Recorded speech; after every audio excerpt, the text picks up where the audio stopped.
It is well known that linguistic relationship cannot be disproved. It turns out, however, that linguistic relationship cannot be proved either. It is always rather a matter of faith, or, to put it into more academic words, of consensus among specialists. These words were written by Sergei Starostin and they featured in the December 1996 edition of Mother Tongue, the Journal of the Association for the Study of Language in Prehistory. And actually at that point in time, Mother Tongue had just transitioned from being a kind of newsletter into a fully fledged journal. And since then it has featured contributions from numerous prominent linguists. In fact, there's too many to even begin to list here. But if you are interested in Mother Tongue and the type of texts and discussions that they publish, please feel free to check out some of my recent videos on language macrofamily proposals, because often Mother Tongue is cited. Mother Tongue isn't just limited to long-range language family proposals, however. It also covers, for example, original fieldwork alongside content concerning archaeology, genetics and folklore. However, the journal does have a kind of reputation as being the place to go if you want to get your language macrofamily proposal featured. And over the years, the journal has covered many of them. However, critically, Mother Tongue also welcomes rigorous discussion and critique of such proposals from both sides of the linguistic community, lumpers and splitters alike. The pursuit of language macrofamily proposals and proto-language reconstructions is sometimes questioned. Some wonder if searching for these deep, obscure connections between languages is actually a good use of academic resource, especially considering there is so little apparent consensus in the community. But in my opinion, this is a far too simplistic way of looking at things.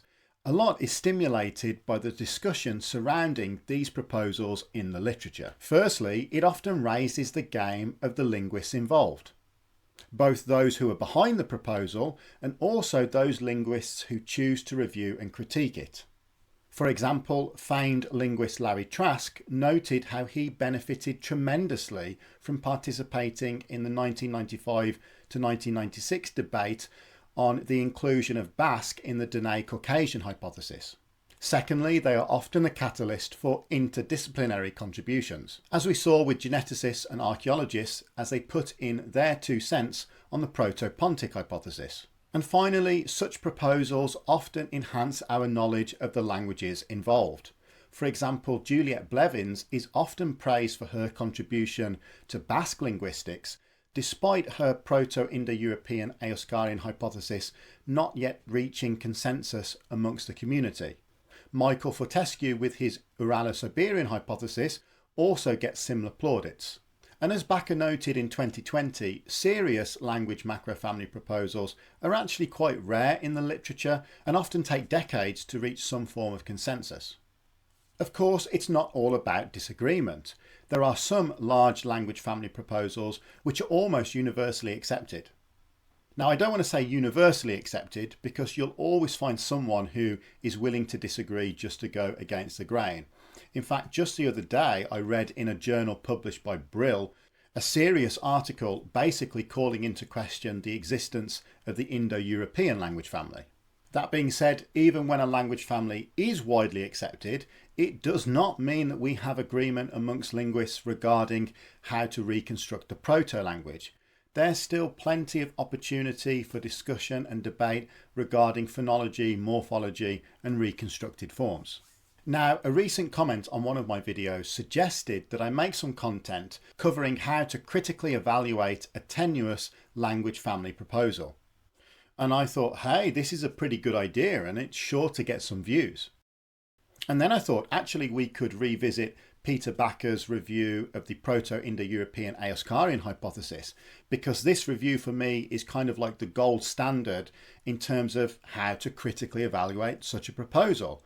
I really enjoy Bakker's 6-test system that he uses to break down such proposals and how he identifies common reasons why such proposals are usually rejected. Larry Trask and Lyle Campbell have also published similar reviews of an equally high standard that we could also use as a kind of template. And I can kind of summarise the entire content of the video, because we would just take back as template, apply it to a tenuous language family proposal, and there you have your effective critique. In fact, the more issues that you can find in that tenuous proposal, obviously the better. However, we must remember that the goal of critiquing or reviewing a proposal is not to destroy it, it's to actually help the authors improve it. By identifying weaknesses and enabling the authors to address those weaknesses, thereby hopefully taking us closer to consensus. Larry Trask, for example, despite absolutely battering the Dene-Caucasian hypothesis, is arguably one of the biggest contributors to the proposal, because Trask's review forced a number of its proponents to go back to the drawing board and take a sobering look at the work that they'd produced, take into consideration Trask's proposals, and come back with a more refined proposition. Of course, Larry Trask never accepted the Dene-Caucasian hypothesis, but for sure he helped improve it. And of course, let's not forget, there are many, as we can say, fringe language family theories out there, and they are often as far away from academic consensus as one can get. And to be honest, I was thinking I'd actually like to maybe try and debunk some of these more unusual language theories in a future video, so let me know what you think of that idea. But these far-fetched proposals usually have a few red flags that we can easily identify. Firstly, for example, they rely on a vanishingly small number of very superficial similarities without any structured pattern of correspondence. Another red flag would be that they have ethnocentric or nationalistic undertones, alongside being completely devoid of any academic scrutiny. In fact, these fringe proposals rarely make it into peer-reviewed journals, but they do surprisingly sometimes end up in book format, with a surprisingly large readership and following. That is, if the comment section on my videos on Illyrian and Thracian language are anything to go by. But there is one place where we can find consensus in the linguistic community, and that is in the comment section of my videos, because almost everybody suggested that the next video I make should be on the Dene-Caucasian hypothesis. And because I am a loyal servant to my subscribers, and more importantly, a slave to the YouTube algorithm, that's exactly what we're going to do today. However, we're going to take a slightly indirect approach to it, because first I'd like to cover a more narrower grouping of languages within the Dene-Caucasian hypothesis, and that is Dene-Yeniseian, a language family proposal that has been pushed forward in recent years by a linguist named Edward J. Vida. In fact, I have one of his books here on the Yeniseian peoples and languages. Vida is an American researcher who has published a number of papers concerning Slavic linguistics, Yeniseian linguistics, and also papers concerning the prehistoric relations between Asia and North America. And that's what the Dene-Yeniseian is all about. It's trying to link the central Siberian Yeniseian languages with the North American Na-Dene language family. And of course, important to remember, like any good linguist, Vida has featured twice in mother tongue. Now, I'm quite excited by this proposal because I think out of all the language family proposals we've looked at over recent videos, I actually think this is one of the more promising ones. The Dene-Yeniseian hypothesis is, through the work of Vida and others, slowly beginning to gain more and more traction within the linguistic community. That being said, there's still a little way to go, although interestingly it has recently received praise in the Routledge Handbook of Historical Linguistics, and that's no easy feat to achieve. This one is going to be interesting, I promise you. I'm Learn Hittite and welcome to the Dene-Yeniseian hypothesis.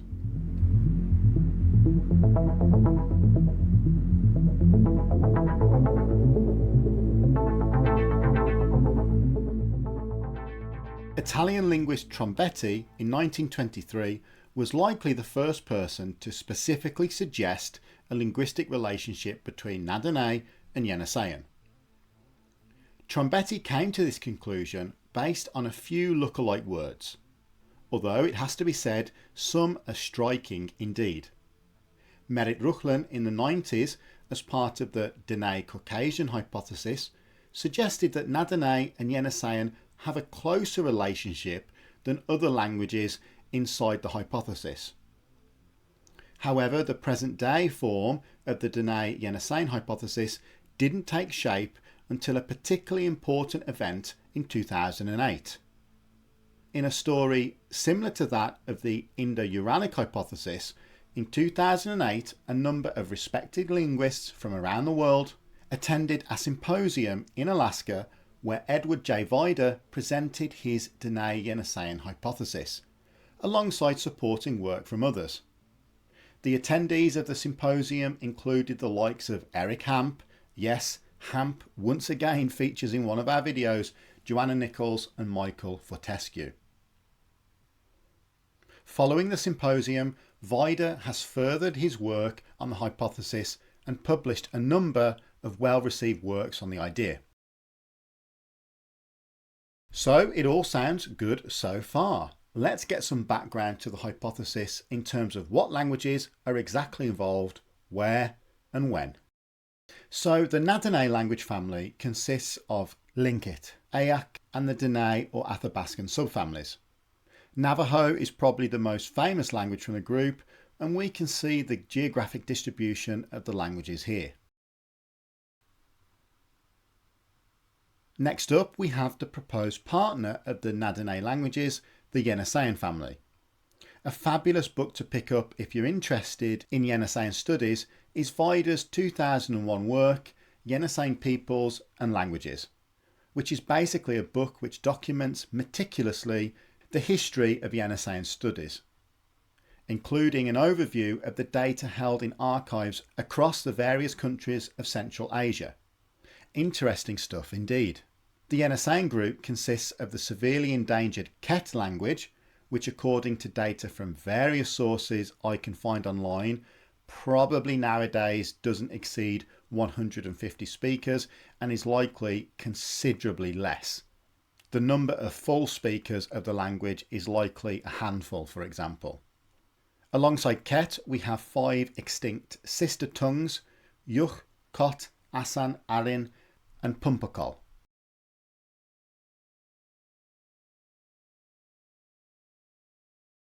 Vida, based on river names containing reflexes of the Proto-Yeniseian word for river, that we can see on screen now, estimates the maximum detectable area of Yeniseian to be as follows. This map aligns itself with the data in Vida's 2022 book. Vida also notes that even with this generous geographic zone for Yeniseian, it is strikingly distant from that of the Na-Dene language family. However, tentatively in a 2019 paper, the author bridges this geographic gap slightly and notes that there may be some evidence of river names derived from Proto-Yeniseian further to the east than areas we usually associate with the Yeniseian languages and peoples. And additionally, Vida discusses the similarities between Siberian hydronyms and Dene lake names. It's inconclusive but worthy of checking out nonetheless. Out of interest, the Ket and the Yuk use the term Kunasked as an endonym meaning the bright or light coloured person. That is according to Georg 2007. Here on screen now we have some key features of the Yeniseian and Na-Dene language families. So obviously this is just going to be a quick and dirty overview of both of the language families, just to give us a kind of taster for what we're dealing with. Now for the Yeniseian family, we're going to look at Vida's Proto-Yeniseian reconstruction. It contains 5 vowels, 32 consonants, although Ket and Yuk grammars show a much smaller number, and Vida attributes this to tone doing more of the heavy lifting in terms of meaning in the contemporary languages. Yeniseian languages are tonal, but they have word tone rather than syllable tone. Vida identifies 5 tonemes in Ket. Word order is likely subject, object, verb. Verbs predominantly take prefixes. The verb conjugation system is highly highly complex, and verbs index both subjects and objects. 3 genders, masculine, feminine and neuter. The neuter gender reflects the inanimate noun class. 10 noun cases, and case markers never appear on modifiers. Now for the Dene side of the language family, and we can actually refer here to Cambridge's Handbook of Linguistic Typology, where they give us an overview of the Dene language family. So the languages inside the family tend to have large consonant inventories and overall relatively small vowel inventories. Proto-Dene has 37 consonants and 7 vowels according to Lear in 2005. Many, but not all, Dene languages are tonal. Word order is subject, object, verb. Verbs are highly complex with a number of prefixes. There is an extensive postpositional system and 2 third-person non-subject pronouns. Their usage is actually dependent on the animacy of the subject. And in the Cambridge Handbook on Linguistic Typology, it is noted how unusual the Dene languages are cross-linguistically. And because everyone likes a good language tree model, here we have the Dene-Yeniseian tree as in Fortescue and Vida 2020.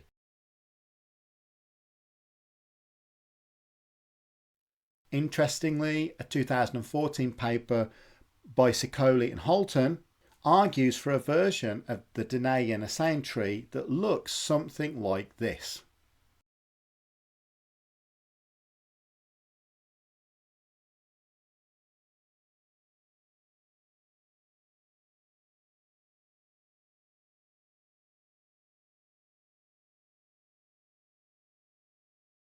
Now on screen we have Vida's Dene-Yeniseian consonant correspondences between Proto-Dene-Yeniseian, pre-Proto-Na-Dene and Proto-Yeniseian.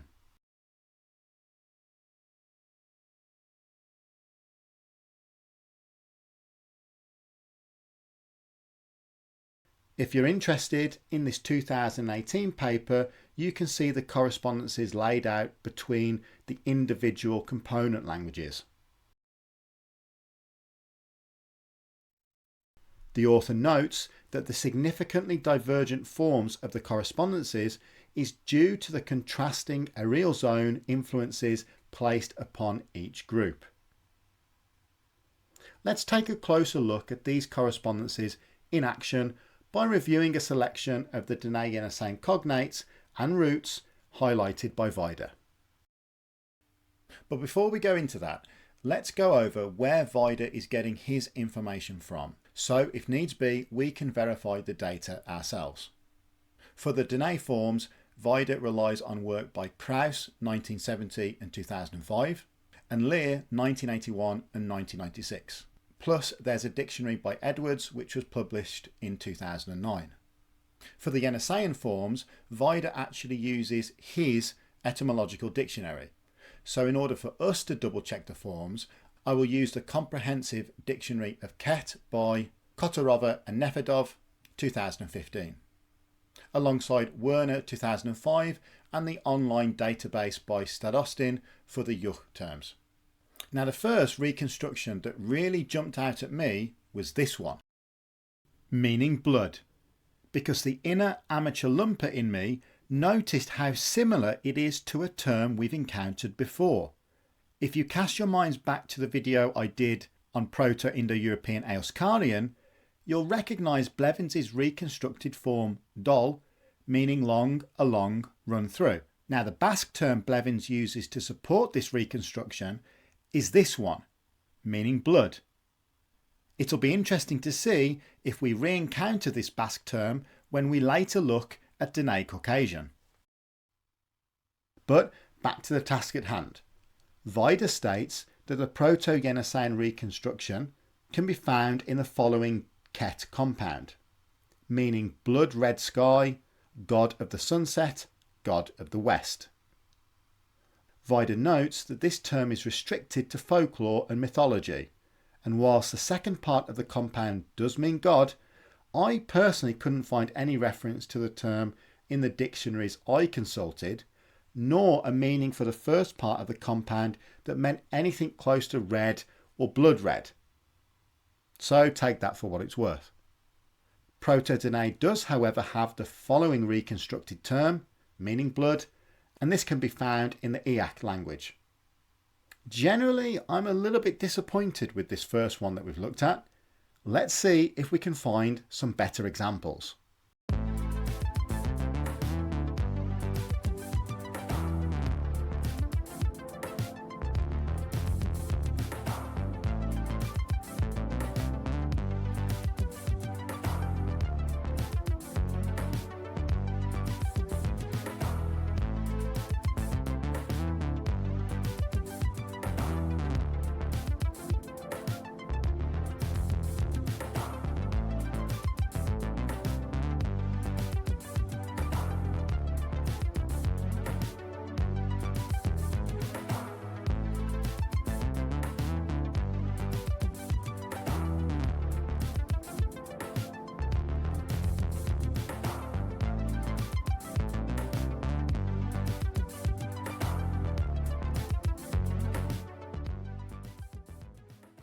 So Vida presents us a list of 139 Dene-Yeniseian cognates in his 2022 work, 4 of which he categorises as being particularly low quality.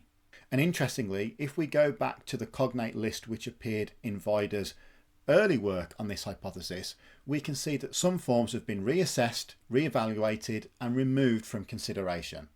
Now I actually think that this is particularly commendable because in some proposals we get really long lists of quite low quality comparisons. Vida is open and honest, and he does state that he believes his current list of cognates is insufficient in number and those that we have are not without their problems. Therefore we should take this list as quite preliminary in nature.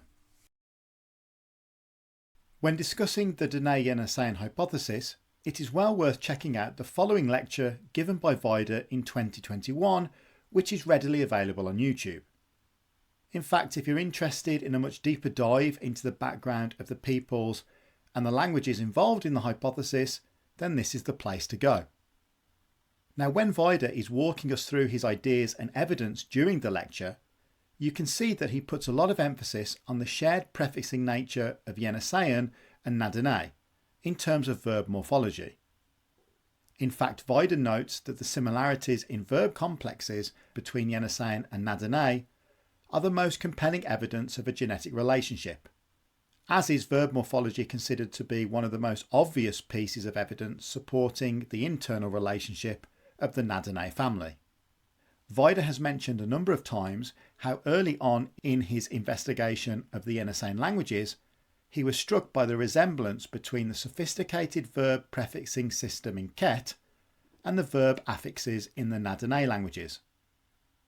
He discovered that the prefix positions in the reconstructed verb complexes of Proto-Yeniseian and Proto-Na-Dene align somewhat, and that verbs in both language families convey 2 essential inflectional features: subject-object agreement and tense aspect mood expression. Many of the corresponding positions are filled by similar morphemes in both Yeniseian and Na-Dene verb complexes. The parallels here are so compelling that the verb complex is featured in Kaspersky's chapter in the Routledge Handbook of Historical Linguistics. The modest variation in order of prefixing in the Dene-Yeniseian languages probably reflects the fact that at the time of the breakup of the Dene-Yeniseian languages, these prefixes were still somewhat mobile and not attached to the verb. Vida notes that in both of the families, Na-Dene and Yeniseian, the verb complex can be seen to possess new prefix layers added to the verb which duplicate the meaning of much older fossilized forms found deeper in the complex. In fact, these deeper layers, having lost their function, may be reanalyzed and reinterpreted to add new meaning to the verb. Very interesting stuff, and it's impossible to cover all the detail here, so please do check out Vida's original work for that deeper dive. Now, the Dene-Yeniseian hypothesis has been championed and driven forward by Vida, but there are other texts by other linguists concerning Dene-Yeniseian. This obviously includes work that was presented alongside Vida's hypothesis in the original symposium, alongside other additional texts. And of course, there have been a number of reviews published. Lyle Campbell has done a review of the proposal. And if Campbell reviews your proposal, I always think you must be doing something right. I'm a big fan of Campbell in general because of his book on historical linguistics, which is, in my opinion, a must read for anyone interested in this sort of stuff. Campbell has a reputation for being a splitter and has published reviews on other language family proposals, including a substantial look at nostratic theory. Now, whilst Campbell doesn't embrace Dene-Yeniseian connection, those are his words, he does speak more positively about the proposal than perhaps every other proposal I've seen him review. So that says something. Campbell was particularly favourable towards the rigorous methodology Vida employs. There are also reviews of the hypothesis by Rice 2011 and Dunn 2012, all good reads. There's even one really early paper looking at genetic evidence by Rubich, Melvin and Crawford 2002, who actually set about their work based on Merritt Ruchland's observation that the language families of Na-Dene and Yeniseian might be related. Janovich and Sicoli and Holton, as we spoke about before, 2014, have also published papers on Dene-Yeniseian which are worth checking out. There have also been a number of works attempting to show parallels between the folklore traditions of Yeniseian and Na-Dene speaking communities, most of which build upon work contained in the papers from the 2008 symposium. Bereskin has an interesting, if slightly inconclusive paper on the matter, published in 2019, and Wilson has a very stimulating article from 2016 covering folkloric parallels. One particular correspondence which stood out to me is that of the fly messenger guardian motif. Basically, Wilson covers and adds to work done by Alexandra Kim Maloney in 2010, highlighting the strikingly similar motif based on an insect spirit helper attested in both Navajo and Ket. Both cultures feature various iconographic representations of a large four-winged fly that guides or transports the cultural hero or heroes to a mighty sky deity. And regarding that large four-winged fly, Kim Maloney points out the similarity between the Navajo word for big fly and the Ket term for dragonfly. There are a few variations on this myth. For example, sometimes the fly messenger guardian is depicted as being behind the hero's ear, offering advice and warning where required, and also facilitating the hero's communication with the gods. Very curious. Wilson notes that whilst the fly messenger guardian is usually a source of assistance to the hero, it has been recorded that the messenger guardian may sometimes be actually doing the work of the so-called evil ones. Well folks, that's going to be about it from me for this video. I hope you've enjoyed this little overview of the Dene-Yeniseian hypothesis. And I don't know about you, but I'm really looking forward to seeing how this develops in the next few years. Now, as I mentioned, these two language families which form the Dene-Yeniseian hypothesis are actually part of a much larger, much more controversial language macrofamily proposal, the Dene-Caucasian hypothesis. So please remember folks, that's what we're going to be talking about next time. Please stay tuned for that. If you enjoyed this video, it would do me the greatest of honours if you could like, subscribe and share this video with anyone you think might be interested in this type of content. Let me know what you think of the hypothesis in the comments below. and I'll be back very soon with a video on Dene Caucasian. As always, you've been fantastic. I've been Learn Hittite. Goodbye for now.